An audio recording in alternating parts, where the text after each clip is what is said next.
우리가 기도하는 기도의 내용과 기도의 응답을 다르게 받을 수 있다라고 하는 그런 부분에서 이제 보려고 하는데요.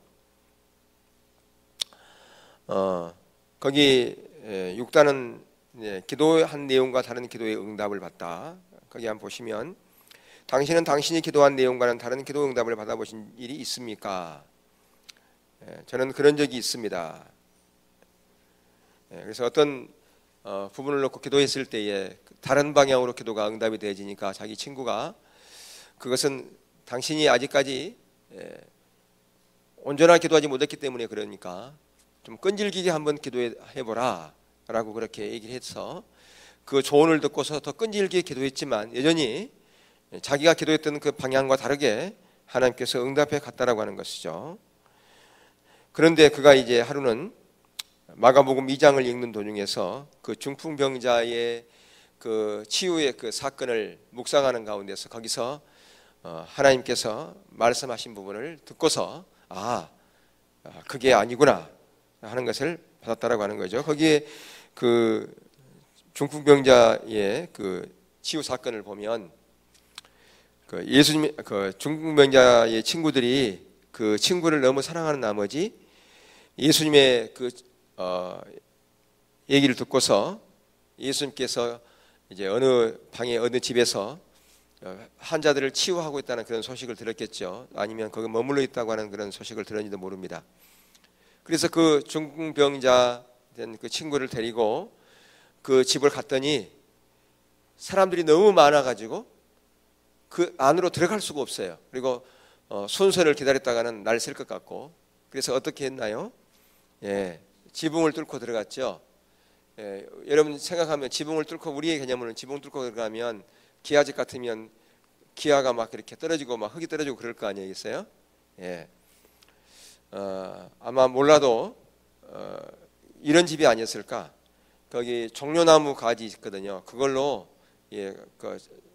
엮어가지고 천장을 한 집들이 있어요, 이스라엘에. 그래서 아마 그런 집일 거다. 그렇게 얘기를 합니다. 어떻든 간에 대단한 열심이었어요. 그래서 이제 2에서부터 밑으로 달아내려 가지고 지붕을 뚫고서 그 친구를 살리기 위해서 그렇게 했다는 거죠. 그러니까 이 친구들은 지금 초점이 뭐냐면 친구 중풍병 치유하는 것이 초점이었어요. 근데 예수님께서는 뭐라고 말씀하셨는가? 너의 죄가 사해졌다. 그렇게 했다는 거죠. 그러니까 단순히 질병 치유되는 것 그것이 목적이 아니라는 거죠. 되게 교회에 나온 사람들 중에 그러니까 치유를 목적으로 나온 사람들이 있어요. 교회 가면 병 나은다더라. 그래가지고 몸이 안 좋은 사람이 교회에 나온 사람이 있잖아요. 그런 사람들은 대개 보면 병이 낫잖아요. 그러면 떠납니다. 병 낫고 나면 오래 있지가 않아요. 그러니까 하나님을 체험하는 그런 놀라운 하나님의 그 기적을 맛보고도 계속해서 주님을 추구하고 주님께 헌신된 그런 삶을 살아가는 사람도 있지요, 분명히. 근데 그렇지 못하고 병만 치유되면 그냥 떠나는 사람들이 있다는 거죠. 왜 그럴까? 뭐가 문제일까? 단순히 육신적인 문제만을 해결하기 위해서 오기 때문에 그렇다는 거죠. 교회는 우리의 질병 치유도 있죠. 근데 교회가 존재하는 목적은 뭐 하기 위해서 있는 거예요? 세상을 구원하기 위해서 있는 거예요. 그러니까 그 구원이라고 하는 그 소조라고 하는 그 헬라어의 단어 속에는 전인적인 치유가 다 포함되어 있어요. 그러니까 우리의 영적인 거, 혼적인 거, 육적인 거에 다 포함되어 있죠. 단순히 육신적인 질병만을 치유하기 위해서 오면 이제 그 영적인 그런 부분을 맛보지 못하면 떠나가 버릴 수 있다는 거죠. 진정한 예수님께서는 무슨 답을 준 거예요? 진정 네가 나에게 온 목적은 질병의 치유가 아니라 너의 영적인 질병의 치유가 우선이다 라고 하는 거예요. 그러니까 그 친구들은 예수님께 그 친구를 맡긴 것은 질병을 치유하기 위해서 맞지만 예수님께서 답을 주신 것은 육신의 질병을 뛰어넘어서 영적인 그 문제까지도 해결해 준 것을 볼 수가 있다라고 하는 거죠. 그러면서 이제 그렇다. 지금 내가 이렇게 기도한 그 부분을 훨씬 뛰어넘어 가지고 하나님께서는 나에게 더 좋은 것을 응답하기 위한 그런 거였구나 라고 하는 것이죠. 그러니까 어떤 분이 그래요. 하나님께서는 차선을 기도하면 절대 안 준다. 그럼 뭘 기도해야 됩니까? 최선을 기도하라는 거죠. 최선을 기도할 때 하나님께서는 최선이 안 되면 차선도 주지만 차선을 기도하면 차선까지도 안 준다. 예, 그런 얘기입니다.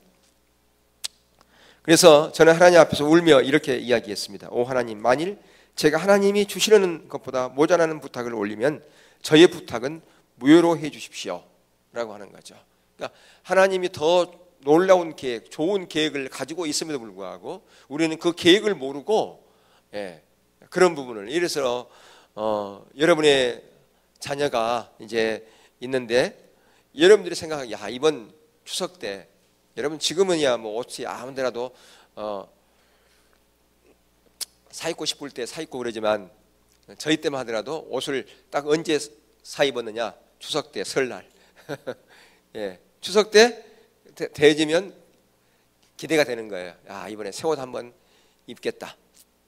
설 때 되면 설에 옷 한번 입겠다. 근데 설 때 되면 그때는 어떤 옷으로 입었냐 그러면 학생복이라고 그래가지고 검정옷 있잖아요. L이 이렇게 생긴 검정 학생복 아세요? 단추 이렇게.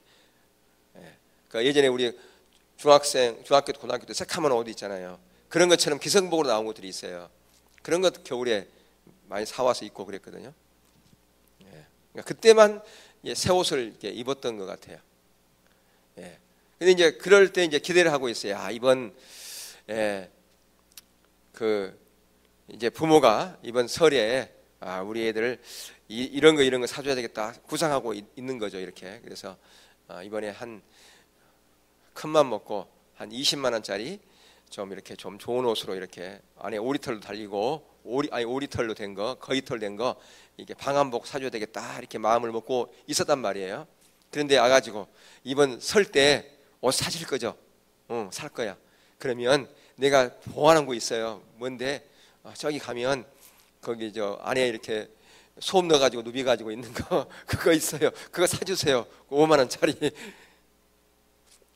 그러면 안 되잖아요, 그죠? 그러니까 우리가 그렇게 기도할 수 있다는 거죠. 하나님께서는 20만 원짜리 생각하고 있는데 우리는 5만 원짜리. 그러면 그 응답이 안 될 수도 있다는 거죠. 그런 쪽으로. 예를 들어서 또 아니면 이제 이건 좀 얘가 빗나간 얘기인데 지금 보니까 옷이 지금 예전에는 참 제가 어릴 때만 하더라도 겨울 되면 발에 그냥 이렇게 그 얼음 든 것이 그냥 비일비재했어요. 얼음이 그렇게 많이 들었어요. 그래서 지금도 기억하는 것은 콩주머니에다가 발 집어넣고 두부에다가 발 집어넣고 연례 행사했던 것 같아요. 저 어릴 때, 저 초등학교 때 되면. 여러분 안 그랬나요? 왜 그러냐면 그때는 검정 고무신 신고 다녔잖아요. 검정 고무신인데 한 겨울에도 양말도 나이롱 양말 한 컬레 그거 신고 검정 고무신 신으니까 발에 얼음이 들 수밖에 없죠. 그게요. 그러니까 발에 얼음이 들죠. 이게요. 근데 이제 보니까 가장 필요한 것은 지금 검정 고무신이 아니라 운동화가 필요하겠다. 그리고 거기다 좀 양말도 좀 두툼한 양말, 그런 생각을 하고 있을 거 아니겠어요? 근데 장난감, 비행기 이걸 막 구하기를 원했어. 자기는. 그러면 그거 사주겠어요? 당장 지금 발이 얼음 들어가고 그러니까 뭘 사야 되겠어요? 운동화에다가 두꺼운 양말 사줘야 되잖아요. 내가 그거 원하는 거 그거 안 들어줬다고 막 울고 막 뗐으면 되겠어요? 안 되겠어요? 이번 설에 나 그거 사줘야 된다고, 나 그거 갖고 싶다고. 그러면 그걸 안 주고 운동화 사주고 양말 줬다고 해서 우리 엄마 아빠는 나를 사랑하지 않아. 내가 원하는 거 그렇게 원했는데 나를 그걸 안 들어주고, 내가 그렇게 원했는데. 마치 그럴 수 있다는 거죠. 그러니까 지금 여기서 지금 주제가 그 얘기예요. 지금 기도할 때 내가 원하는 기도의 응답이 안 되어지고 다른 방향으로 간다 그 말이에요. 그러면 하나님이 왜 그런가를 물어봐야 된다는 거죠. 그것 때문에 그것이 간철될 때까지 계속 기도할 게 아니라 지금 처음에 이 헨리 블리카이 목사님이 친구의 조언 듣고 끝까지 그렇게 했다는 거죠. 그런데 그런데도 안 되더라는 거죠.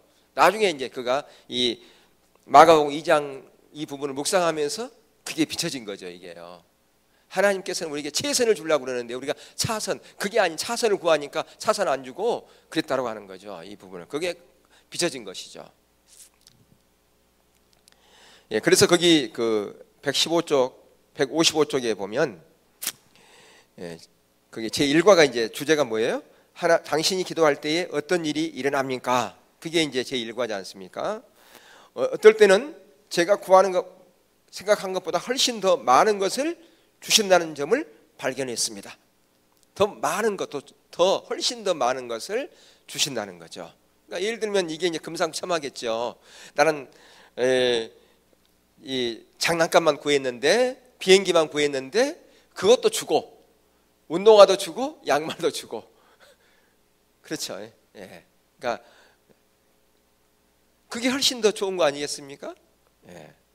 그러니까 우리가 생각한 것보다 훨씬 넘치게 하나님은 주실 때가 많다.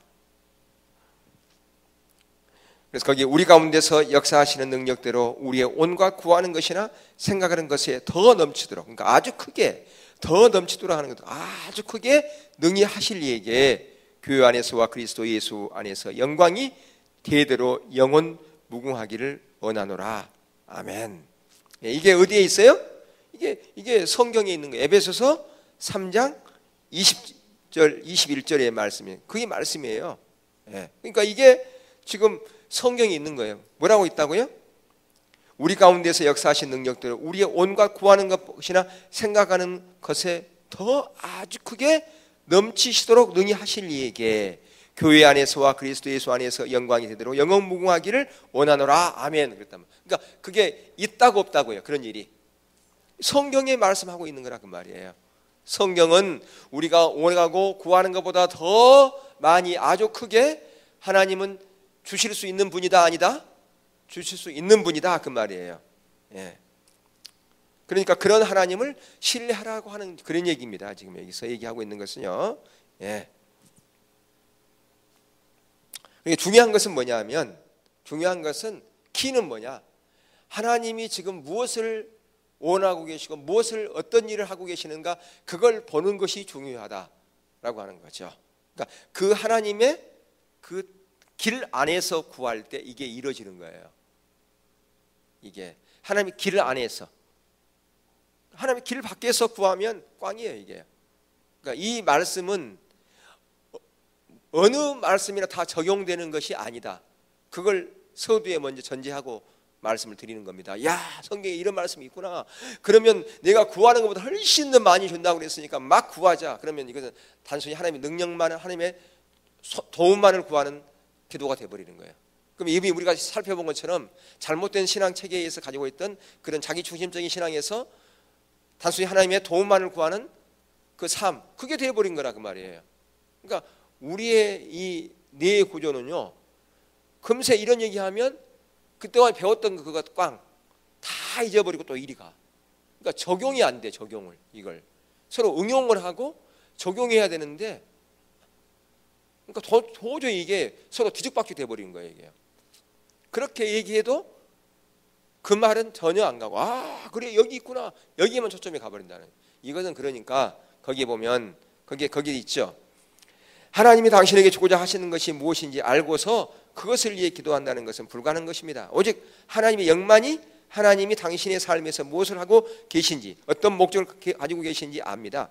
다시 말하면 뭐냐 하면, 이것을 어디에다가 초점을 맞춰야 되느냐, 하나님의 뜻, 하나님의 길 안에 그것을 맞춰야 된다는 거죠. 거기에 맞추면 하나님께서 우리를 부르시는 목적, 우리를 사용하시는 목적, 그것이 하나님의 길 안에 포함되어 있어요. 길 안에. 그래서 그 길 안에 초점을 맞춰서 기도할 때 하나님께서 우리에게 주시려고 하는 그 몫이 있어요. 그 몫이 우리 가운데 그대로 적용되어지고 부어진다, 그 얘기예요. 지금 이게 어려운가요? 어려울 수 있어요 지금요. 그러니까 알아듣는 사람 알아듣고 못 알아듣는 사람 멍하고 있을 수 있어요. 이게 무슨 말인가 이게요. 예. 그러니까 어디 가서 제가 이런 얘기 하니까 도저히 무슨 말인지 모르겠다고 얘기를 하는 거예요. 이런 얘기가 도저히 나는 무슨 말인지 전혀 모르겠다. 그렇게 얘기하는 사람들이 있어요. 이게 무슨 말인지 모르겠다. 모르면 할 수 없는 거예요. 그거요. 그러니까 하나님의 말씀 비밀이기 때문에 모두에게 다 이게 클리어하게 아주 선명하게 비춰지지는 않습니다. 예, 성령님께서 하시는 일이기 때문에. 예. 그러니까 예수님 시대도 예수님께서 말씀하시는 그 모든 것이 다 클리어하게 다 모든 사람이 다 듣지 못했어요. 어떤 사람은 예수님이 따랐던 제자들이 얘기지만 어렵도다. 요한복음 6장에서 그랬잖아요. 말씀이 너무 어렵도다. 그리고 떠났죠. 예수님의 말씀을 듣고서 그 의미가 무슨 말인지 모르니까. 예. 그들 중에는 성경을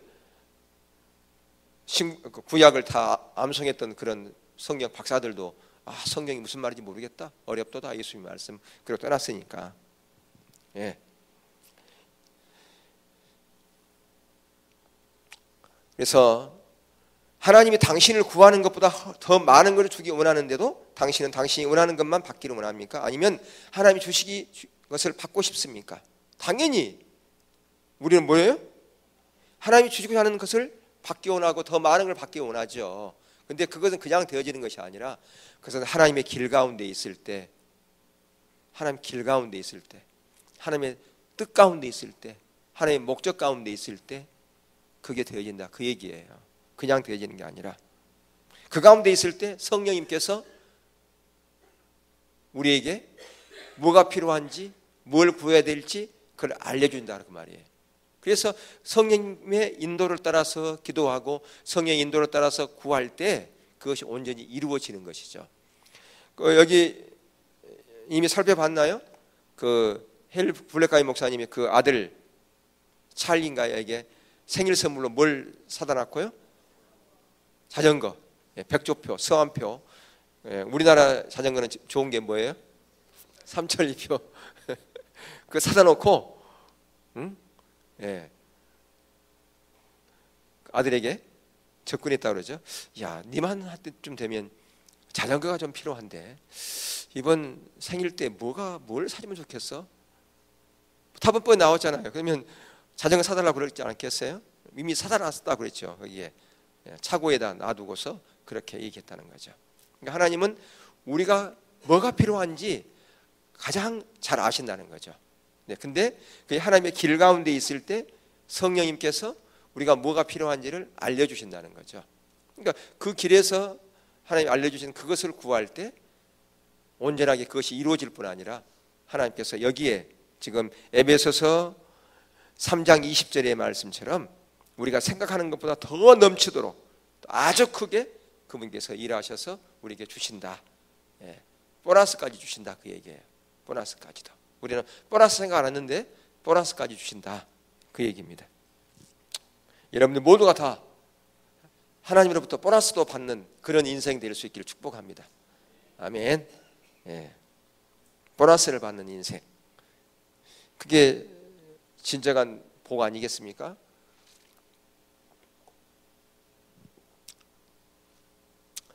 자, 거기 이제 그 질문 하나가 있어요. 거기에 당신이 마을의 어떤 특정 구역에 교회를 세우고 싶어 한다고 가정합시다.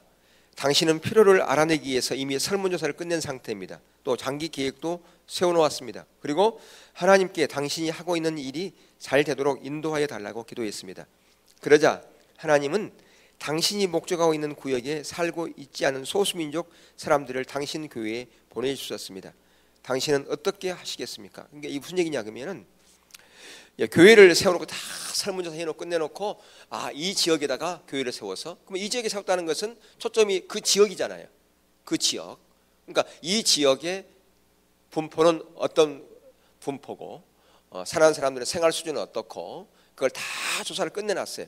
그것은 그러면 A라는 지역에 그 사는 사람들 거기다가 초점을 맞춰서 했는데 근데 여기 보니까 소수민족 당신이 목적가 있는 구역에 살고 있지 않은 소수민족 사람들을 교회로 막 보내준다는 거죠.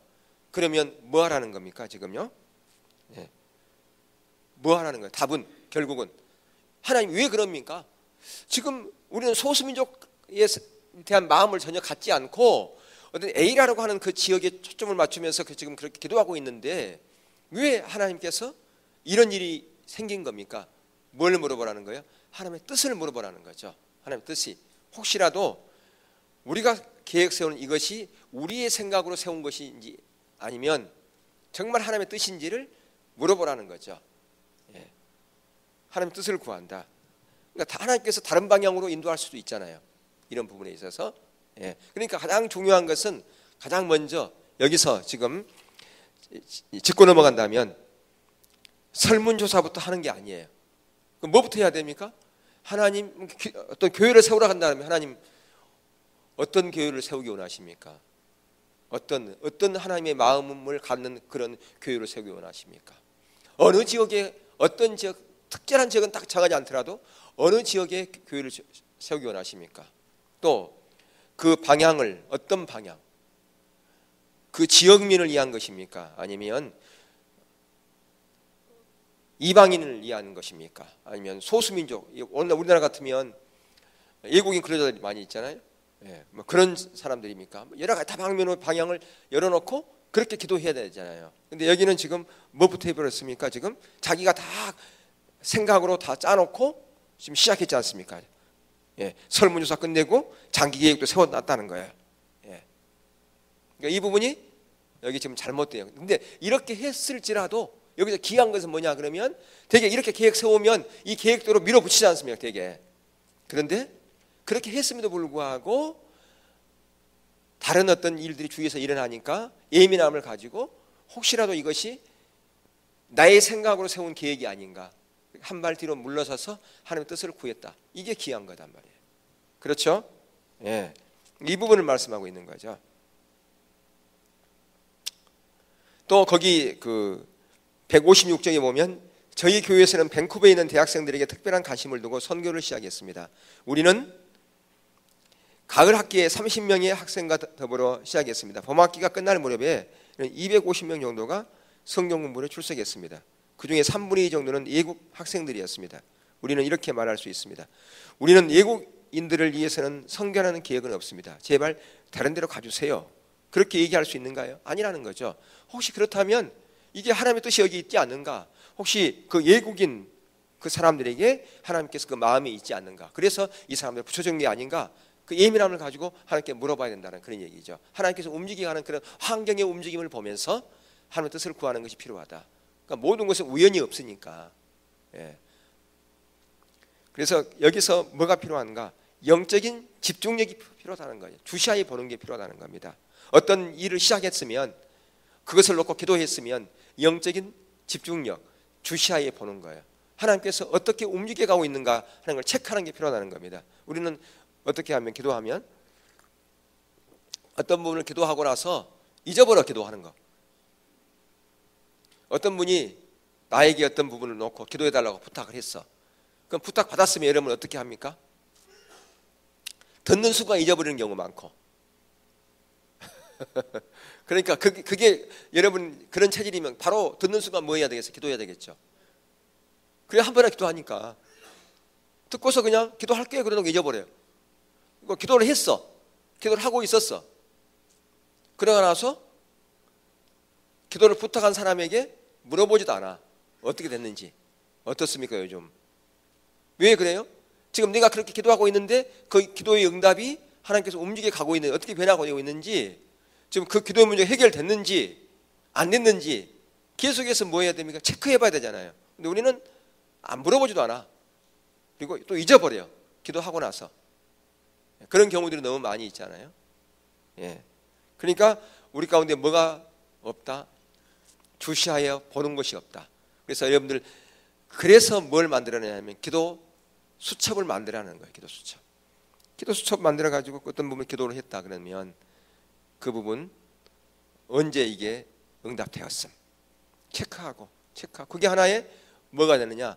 여러분의 하나의 인생에 있어서 랜드마크가 되는 거예요. 이게 하나님께서 이렇게 나를 인도해 왔구나. 그래서 그 기도의 응답에 대한 부분을 체크하다 보면 어떤 기도의 응답을 하나님께서 잘 들어주신다.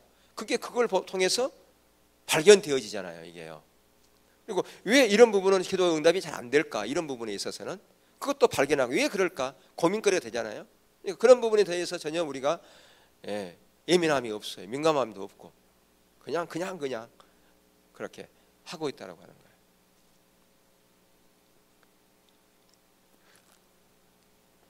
그래서 우리 다윗상막하는 그 부분에 있어서도 기도의 그 감동들이 있으면 좀 쓰시고 기도의 감동을 들어보려고 부단히 애를 쓰세요.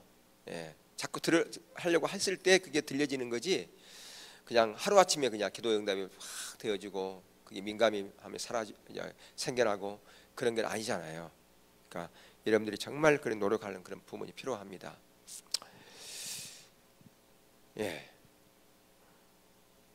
그래서 지금 이제 우리 이제 선교회 차원에서도 보면 여기 좀 대학생 이 부분도 있지만 학군단의 그런 부분들을 많이 열어가고 있어요. 그래서 이제 지난주 수요일 날 그 군 선교 연합회하고 사물교 선교회하고 MOU 조약을 맺어가지고 같이 이 군 선교하는 이 부분을 같이 하기로 그렇게 협정을 맺었습니다. 그래서 이제 학군단 이 신우회 이 부분도 지금 이제 제가 2번 지난번에 갔었는데 원래 제가 그 오이고스 리더 모임 시간에도 나눴지만 10개 권역이 있어요. 이 학군단이 10개 권역. 그래서 115개 대학입니다. 학군단이 있는 대학이. 그리고 이제 이쪽의 대학은 저기 포천에 있는 대진대학만 학군단이 있어요. 그러니까 이쪽에는 경기 북부 이쪽에는 없어요. 근데 실제로는 경기 북부가 있고 경기 남부가 있어요. 제가 경기 북부 팀장인데 제가 경기 북부 팀장을 내가 내려놨어요. 왜냐하면 경기 북부가 여기가 경기 북부가 아니라 한강 이남의 대학교가 다 있어요. 경기도는.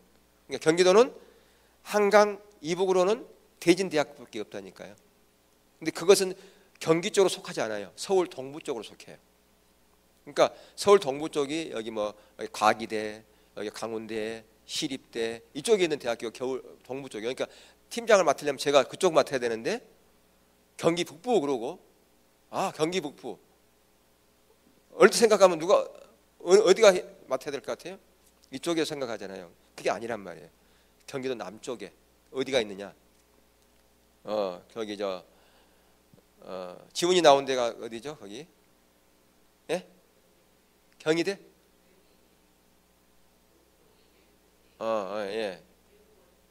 예대군요. 내가 착각했군요. 그 경희대학교 국제 캠퍼스 바로 포도나무 교회 바로 밑에.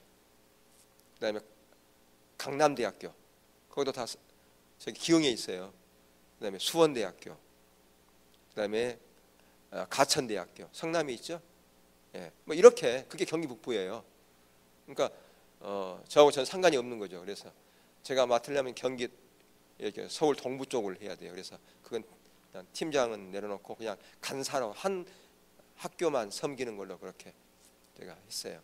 그게 오히려 나을 것 같아서. 근데 문제는 뭐냐면 이쪽 경기 동부 쪽에 13개 학군단이 학교가 있는데 간사가 제일 지원이 적어요. 이쪽이. 그래서 여러분들 가운데 내가 간사로 한번 섬기고 싶다 그런 부분이 있으면 자원하세요. 인원이 적으니까. 그러니까 일주일에 한 번 정도만 가서 그 학군단하고 접촉하고 그러면 돼요. 그러니까 그게 바로 간사로 됐다고 해가지고 바로 접촉할 수 있는 것은 아니에요. 거기가 이제 학군단 신우회를 만들려고 그러거든요. 그러니까 이번에도 아마 학군단에 새로운 3학년 들어온 사람들이 세례를 많이 받을 거예요. 그러니까 보통 학군단이 한 학년에 5,000명 돼요. 5,000명. 그러니까 3, 4학년 하면 10,000명이잖아요. 10,000명인데 그 10,000명 학생이 학군단의 저기 문무대에서 다 수용을 못 해요. 5,000명. 몇 명 수용할 수 있는 5,000명 수용해요. 상당히 많이 수용하죠. 그러니까 3학년, 4학년 2,500명씩 들어와요. 1차, 2차. 그래서 내가 2번 간 거예요. 1차, 2차. 그래서 이번에도 그 강당, 그러니까 그 교회에서 예배를 다 못 드리고 그 대강당에서 예배를 드리는데 그 대강당에서 3, 4학년 다 못 들어갑니다. 그래서 어떻게 들어가느냐? 4학년은 오전, 3학년은 오후 이렇게 예배 드리는데 그 5,000명 그 학생들 중에서 무조건 1인 1 종교는 가져야 되는 거예요. 전력, 그러니까 그 신앙 전력화 해가지고. 그래서 이제 기독교 안 가면 불교, 천주교, 또 요즘 또 그 로비 해가지고 최근에 엄불교까지 들어와 있어요. 원래는 기독교하고 불교하고 천주교 있잖아요. 근데 원래 기독교가 제일 많았는데 김영삼 대통령이 불교한테 내줘가지고 줄어들었어요. 이게. 근데 또 이제 또 어디까지 뺏겼느냐? 엄불교한테까지도 뺏겼잖아요. 이게. 그런데 인원들은 이제 한 군데를 가야 되는데 기독교를 제일 많이 온 거예요. 그러니까 안 믿는 사람들이 한 반 이상이 오는 거예요, 거기에. 근데 그 중에서 이제 세례를 받는 사람이 한꺼번에 한 2,000명씩 받는 거예요. 한 해에. 그 학군난 그 사람들이. 근데 2,000명 받으면 그 사람들 돌아가면 계속 관리를 해줘야 되는데 못 해주잖아요.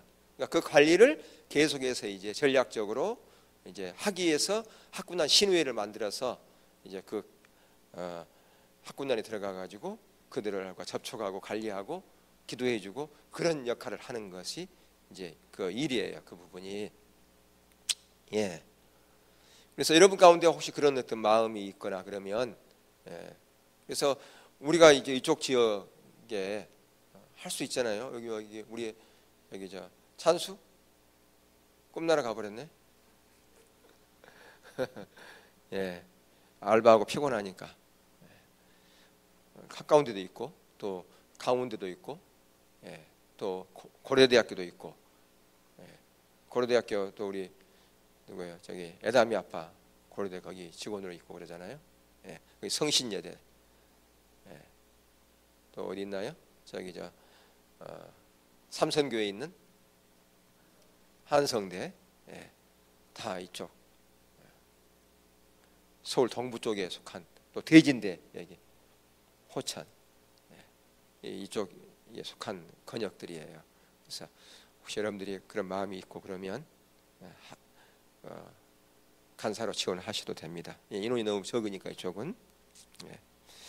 자, 무슨 얘기 하다가 지금 이렇게 하냐 그러면 어떤 일이 주위에서 일어나면 그것을 기도할 때에 영적인 집중력이 필요하다라고 하는 그 주시하에 보는 것이 필요하다. 중요한 것은 내가 생각하는 것과 전혀 맞지 않는 것이라 할지라도 그것이 하나님의 뜻이라면 내 뜻, 내 생각 내려놓고 순종하겠습니다라고 하는 그런 자세가 있어야지 영적인 집중력이 생기는 거예요. 영적 집중력이 왜 안 생기냐 그러면 나의 뜻만을 관철하려고 그러면 영적 집중이 안 생기는 거예요. 이게요. 그런 열린 마음을 가지고 있어야 하나님께서 나하고 생각이 다른 그런 부분에 있어서 말씀하시면 이게 하나님의 뜻이구나. 그게 비춰지는데 내가 하려고 하는 것을 관찰하려고 하는 그런 마음을 끝까지 고집하면 영적인 집중력이 안 열리는 거예요. 하나님의 뜻이 안 들리는 거라 그 말이에요. 그러니까 영적인 집중력이 생기기 위해서는 어떤 자세요? 하나님의 뜻이라면 내 뜻 내려놓고 내가 삶을 전환하여 온전하게 주님의 뜻에 순종하겠습니다라는 그런 자세가 있어야 뭐가 생긴다고요? 영적인 집중력이 생긴단 말이에요. 영적인 집중력은 그냥 생기는 게 아니에요. 기도 많이 한다고 생기는 게 아니라 그 말이에요. 그런 마음이 자세로부터 시작되는 거예요. 그러니까 우리 기도는 항상 무엇부터 시작되느냐? 내가 자세로부터 시작되는 기도가. 그러니까 기도할 때 내가 어떤 자세인가 그것부터 점검하고 기도해야 돼요.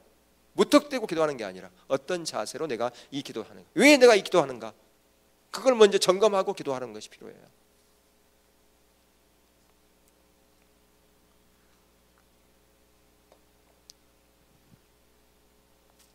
자, 그래서 거기 보면 저는 기도하고 나서 즉시 그 다음에 무슨 일이 일어나는지 살피기 시작합니다. 저는 제 인생에 일어난 일들에 제 인생을 조정할 준비를 갖춥니다. 기도할 때 제 마음에는 하나님이 응답하시지 않으리라는 의심은 절대로 생기지 않습니다. 하나님이 당신의 기도에 응답해 주시기를 기대하십시오. 그러나 응답받기 위해서는 계속 기다려야 합니다. 그분의 시간이 항상 올 곳에서입니다. 무슨 얘기입니까? 때로는 하나님께서 기도하는 그 부분에 있어서 바로 응답하지 않을 때가 있다는 그 말이에요. 예. 근데 우리는 너무 조급해가지고 바로 응답하기를 원하는 사람들 너무 많지 않습니까? 항상 누구의 시간이 최선이다고요? 하나님의 시간이 최선이에요. 우리가 지금 하나님의 부흥이 이 땅 가운데 임하기를 위해서 지금 기도하고 있는데 그 부흥이 빨리 임하면 참 좋지만 그게 하나님의 때가 최선인 거죠. 이반 로버츠가 하나님의 그 비전을 바꿔서 그가 그 에일제 지역에 하나님의 부흥이 임하기를 기도했는데 몇 년 만에 그 기도가 응답이 됐다고요? 13년 만에 기도가 응답이 된 거 아니겠어요? 그러니까 곧바로 그게 안 일어날 수도 있다라고 하는 것입니다. 그리고 어떤 경우는 내 때에 그게 응답이 아니고 다음 때에 일어날 수도 있어요. 어떤 경우는 그렇죠? 또 어떤 경우는 바로 기도하자마자 바로 응답되기도 합니다. 그러니까 그것 가지고 하나님은 나를 사랑하기 때문에 내 이 기도는 금방금방 들어주셔. 이것은 아니란 거죠. 왜 금방금방 들어줬을까요? 그때가 하나님의 때니까 들어준 거죠. 금방금방 들어준 게 아니라 그게 하나님의 때니까 들어주신 거라 그 말이에요. 또 어떤 경우는 왜 응답이 없을까? 그래서 내가 준비가 안 되면 안 들어줄 수도 있어요. 내가 그 응답 해주면 내가 그것을 담을 수 없으니까, 소화할 수 없으니까 응답 안 된다는 말이에요. 그러니까 첫 번째는 뭐예요? 하나님의 때가 아직 아니기 때문에 안 들을 수도 있지만, 또 하나는 내가 준비가 안 되기 때문에 안 들어줄 수 있다는 거예요. 그 들어줘 봐야 다 쏟아버릴 수 있으니까.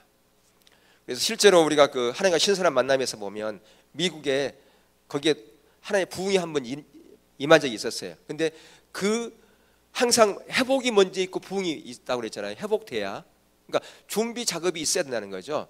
부흥을 담을 수 있는 그릇을 준비하는 게 필요하다는 거죠. 근데 거기서는 그런 준비가 전혀 없는데도 하나의 부흥이 임했을 때가 있었어요.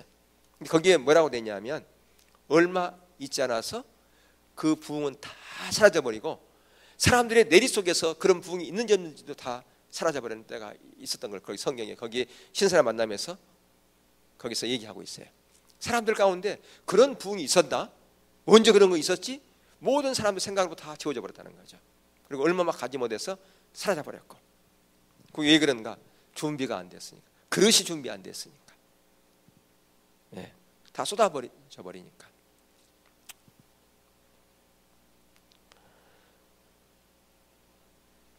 또 하나는 왜 침묵할 수 있어요? 그러니까 침묵하고 같은 그런 맥락인데, 왜 또 침묵하고 기도의 응답이 없을까? 그 준비하고 관련된 그런 부분인데, 나를 뭐 하기 위해서? 훈련하기 위해서, 훈련시키기 위해서. 그러니까 기도의 응답이 없으면 하나님께서 나가 아직 준비가 안 됐으니까 나를 훈련시키는 그런 부분이다. 열심히 훈련해야 돼요. 열심히 하나님의 말씀을 따라가야 돼요. 그래야 그게 앞당겨지는 거죠. 그냥 막연하게 하나님의 때가 되면 될 거야 라고 하나님께 나에게 기회를 주고 훈련 시간을 줬는데 불구하고 네가 훈련하지 않고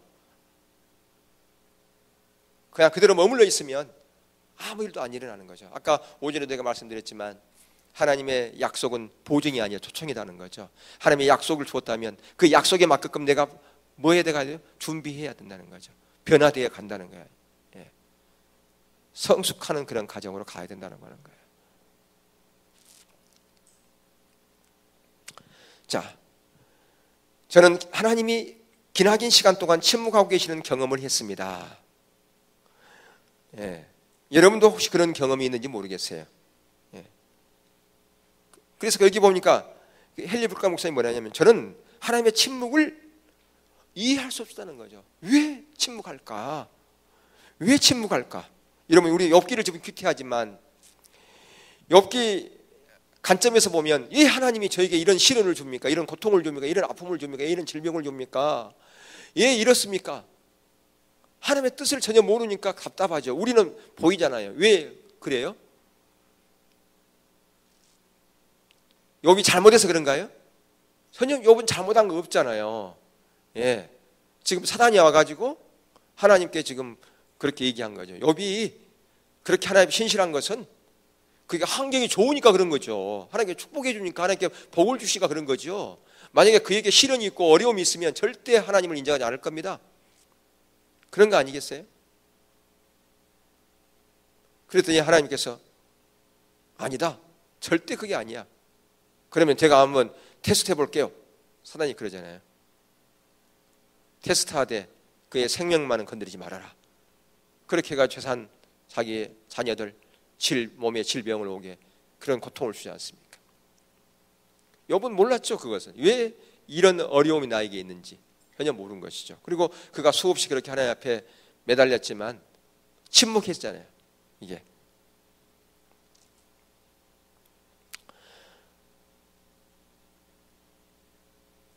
근데 그 친구들이 욥에게 네가 이렇게 고통받는 것은 네 죄 때문이야 계속해서 와서 뭐라고 그렇게 딴지 걸지 않습니까?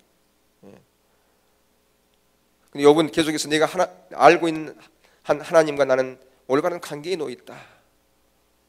욥은 왜 하나님이 지금 자기의 그 삶에 이런 일을 하고 계신지 전혀 몰랐죠. 그게요. 그런데 그 친구들은 알지도 못하면서 하나님을 알지도 못하면서 자기 나름대로 그렇게 진단을 내리지 않습니까? 그러니까 잘못된 진단을 우리가 하고 있다는 거죠. 어떤 부분에 있어서 그러니까 잘못된 진단 우리가 너무나 그렇게 많이 하는 경우가 많다. 왜 자기 이 진단을 자기 잘못된 진단을 했을까? 그것은 자기 중심적인 신앙 가운데 있게 되면 이 욥의 그 친구들처럼 잘못된 진단을 하는 경우가 너무 많다라고 하는 거죠. 자, 그래서 거기에 질문이 있어요. 당신이 하나님의 침묵을 경험한 일이 있다면 한 가지만 써보세요. 그랬죠? 여러분들이 기도하는데 하나님께서 장기적으로 침묵하고 있었던 일이 있었다. 혹시 있었나요? 써보시고 왜 그런가?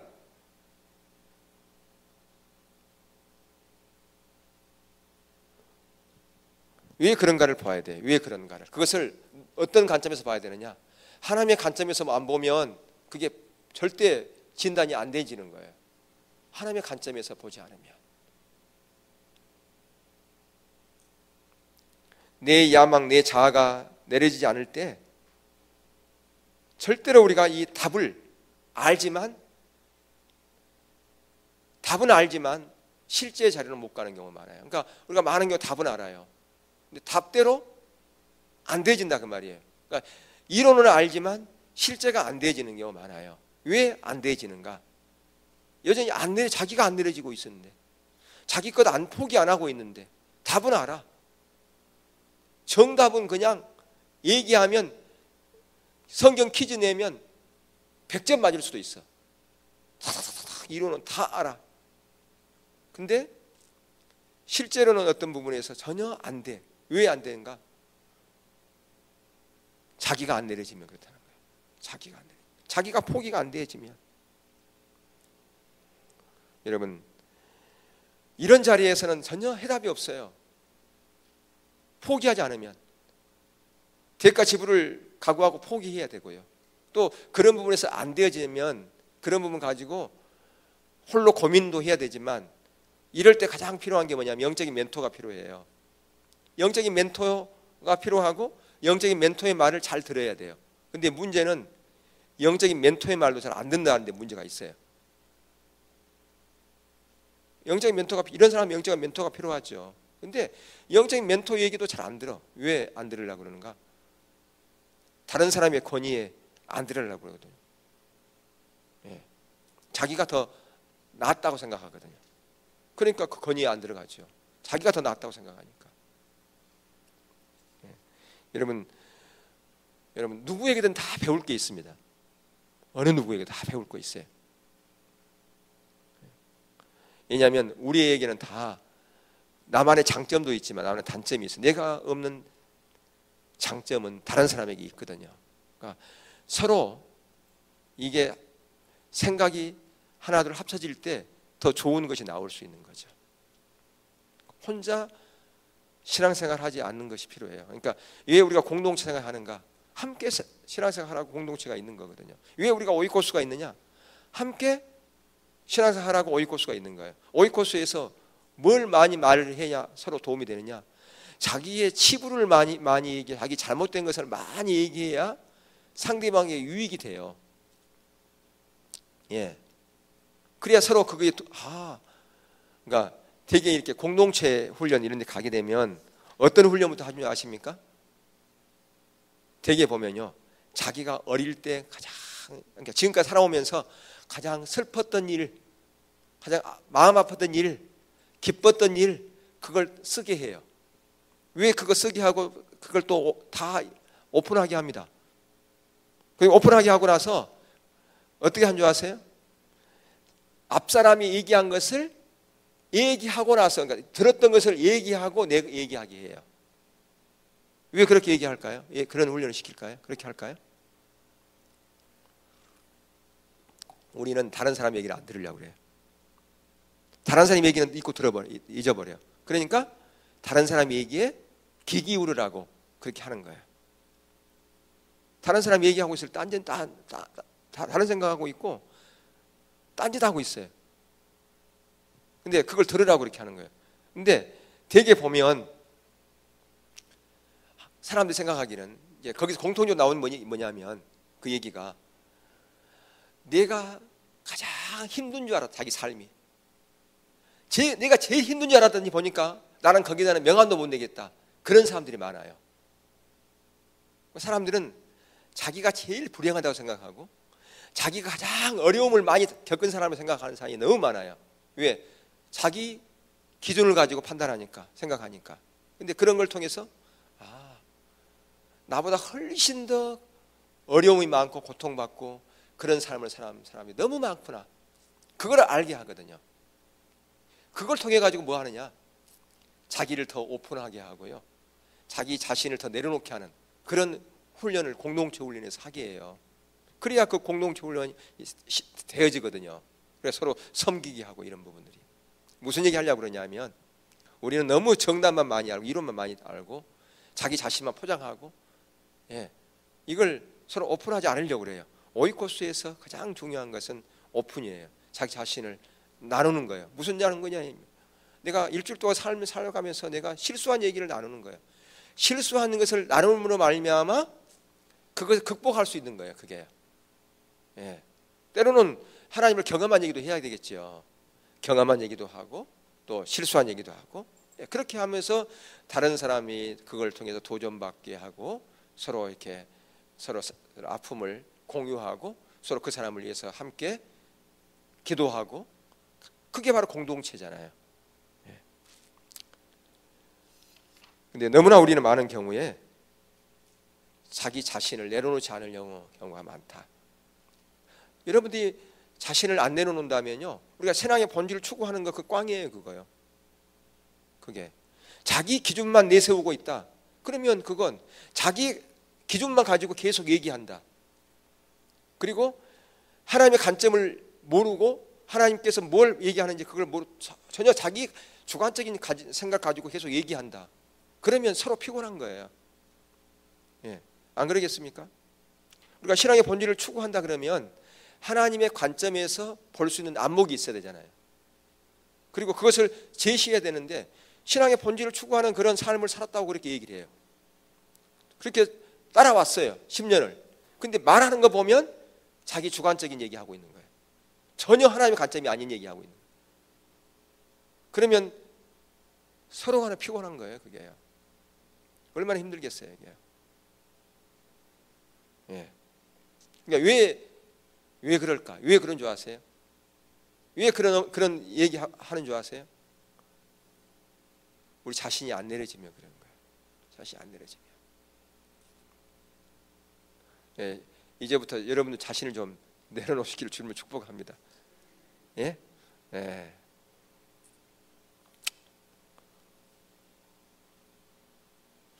자, 그래서 거기 나사로 얘기가 나와요. 나사로가 나사로의 그 누이들이 누구 있어요?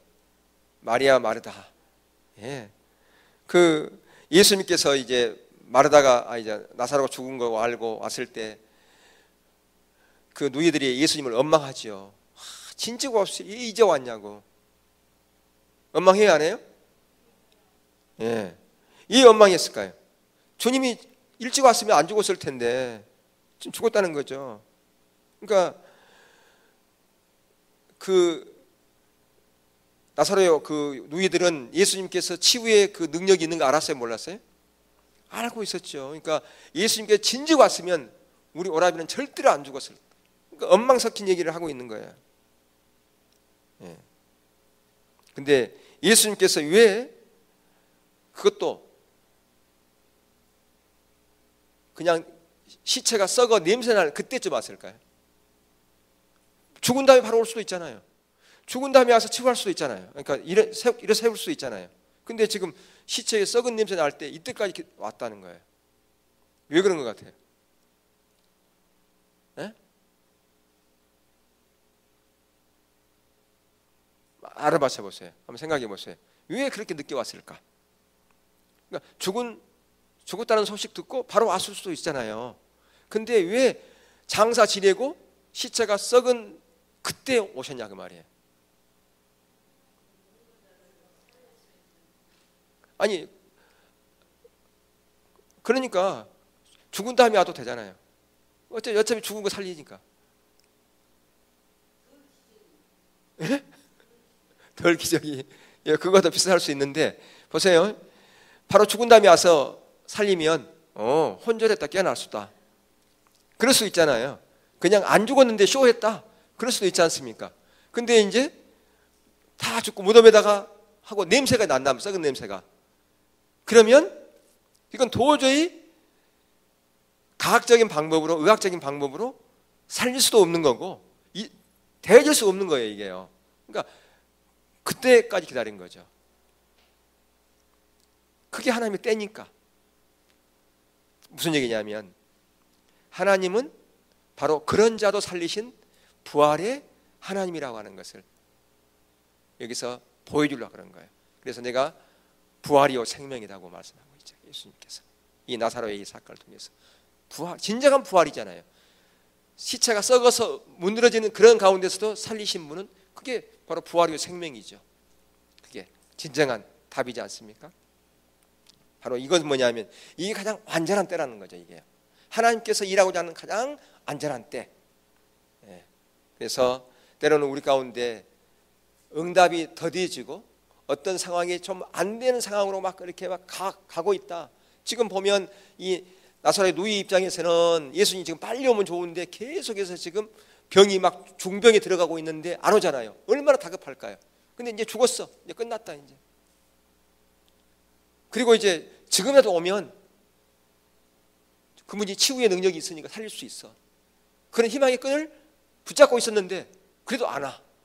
그래서 이제 장사를 지냈어. 이제 냄새가 나 썩어. 이제 다 끝났다. 다 이제 희망의 끈을 다 놓아버렸어. 옛날에 세월호 보세요. 한 일주일까지는 그래도 희망의 끈을 갖고 있었잖아요. 예? 혹시라도 그 에어포켓이 있어가지고 살 수 있다. 시간이 지나면 이제 그 희망의 끈도 놓아버리잖아요. 그런 거죠. 하나님께서 더 놀라운 하나님의 일을 행하시기 위해서 우리 가운데 그런 어떤 코너로 모는 그런 상황으로 우리를 몰아갈 수 있다는 거죠. 이게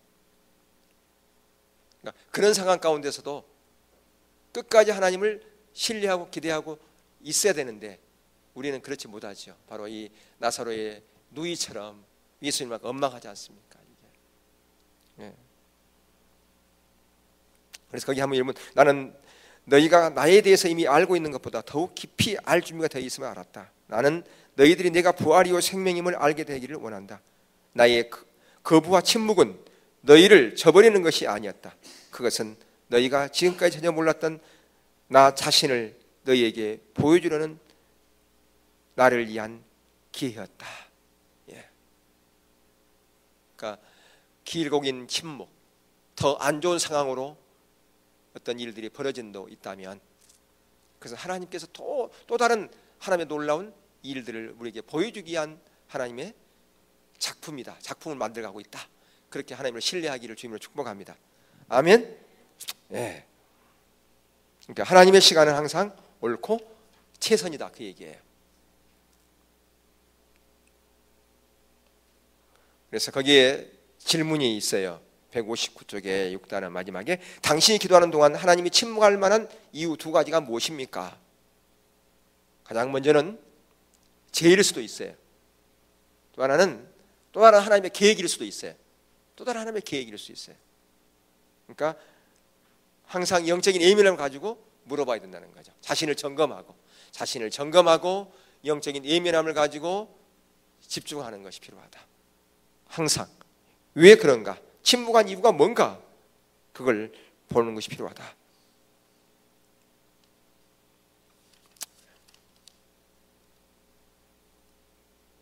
그래서 하나님께서는 절대로 우리를 저버리지 않는다.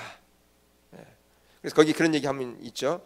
요즘에도 저는 기도한 후 하나님의 침묵을 경험할 때 죄의 진단 목록을 흩어내려가면서 기도합니다. 종종 하나님의 침묵은 죄의 문제 때문이기도 합니다. 제가 회개하지 않은 죄가 있으면 먼저 고백하고 정정합니다. 그리고 난 후에도 침묵이 계속되면 저는 제가 전에 알지 못하던 하나님과의 새로운 경험을 위해서 준비합니다. 어떤 경우 하나님은 당신에게 그분에 대한 좀 더 깊은 이해를 주시려고 준비하면서 침묵을 지키십니다. 언제든지 침묵이 닥치면 하나님이 당신에게 마지막으로 주신 말씀을 지키려고 하나님과의 신선한 만남을 주시하여 기다리십시오. 당신은 하나님의 침묵에 대해 두 가지 방법으로 반응을 보일 수 있습니다. 한 가지는 의기소침해지고 죄책감을 느끼고 버림받다는 생각이 들 것입니다. 다른 방법은 하나님이 당신에게 그분에 대한 더 깊은 이해를 가져다 주시기를 기대하는 것입니다. 이 두 가지 반응은 마치 밤과 낮 같은 큰 차이를 갖고 있습니다. 그러니까 여러분들이 똑같은 그 반응을, 그러니까 같은 상황인데도 불구하고 어떤 사람은 밤에 반응을 보이는 사람이 있고 어떤 사람은 낮에 반응을 보이는 사람도 있다 그 말이에요. 뭐 여러분은 어떤 반응을 보이겠습니까? 낮에 반응을 보여야겠죠. 의기소침해가지고 그냥 하나님은 나를 버렸어. 그래가지고 그냥 그것 때문에 의기소침하고 이럴 게 아니라 하나님께 또 다른 나의 하나님의 놀라운 계획을 갖고 계시구나. 하나님께서 더 큰 하나님의 일을 하시려고 하는구나. 그렇게 하나님을 신뢰하는 긍정적인 마인드를 가지고 보라는 거죠. 예. 당신이 자유케 하는 것이 무엇인지 아십니까? 진리입니다. 우리를 자유케 하는 건 하나님의 말씀이에요. 그 진리는 제 인생에 깊이 관여하고 계신 한 인격체입니다. 바로 말씀이요 하나님이 주님이라 그 말입니다. 주님은 항상 우리에게 최선의 것을 주신다. 그것을 항상 붙들라 그 말입니다. 그리고 우울감, 죄책감은 하나님이 주신 것이 아니라 사단이 나에게 주는 것이다. 그걸 어떻게 해요? 떨쳐버리고 물리쳐버리고, 예. 항상 하나님을 바라보는, 하나님을 신뢰하는 그런 믿음 가운데 있기를, 내 인생을 그렇게 조종하는 그런 자리로 가야 된다고 말해요. 그랬을 때에 우리는 하나님을 더 큰 경험으로 만날 수 있다. 그 얘기입니다. 자, 이가 요점을 봅시다. 오 하나님, 만일 제가 하나님이 주시려는 것보다 모자라는 부탁을 올리면 저의 부탁은 무효로 해 주십시오. 오직 성령만이 하나님께서 나의 인생에서 무엇을 하고 계신지, 어떤 목적을 갖고 계신지 아십니다. 내가 알아야 한다면 하나님이 내 인생에서 무엇을 하고 계신지 적절한 시간에 알려주신다. 하나님의 침묵은 종종 제 문제에서 비롯된다. 어떤 경우 하나님은 나에게 그분에 대해서 좀 더 깊이 이해시키려고 준비하면서 침묵을 지키신다. 예. 그러니까 하나님의 그 모든 것은 합력하여 선운을 이루시는 것이다. 우연한 것은 하나도 없다라고 하는 겁니다. 그래서 항상 그 하나님의 뜻에 우리가 맞게끔 내 인생을 조종하려고 하는 그런 노력이 우리 가운데 부단히 필요하다라고 하는 것을 보게 되어집니다.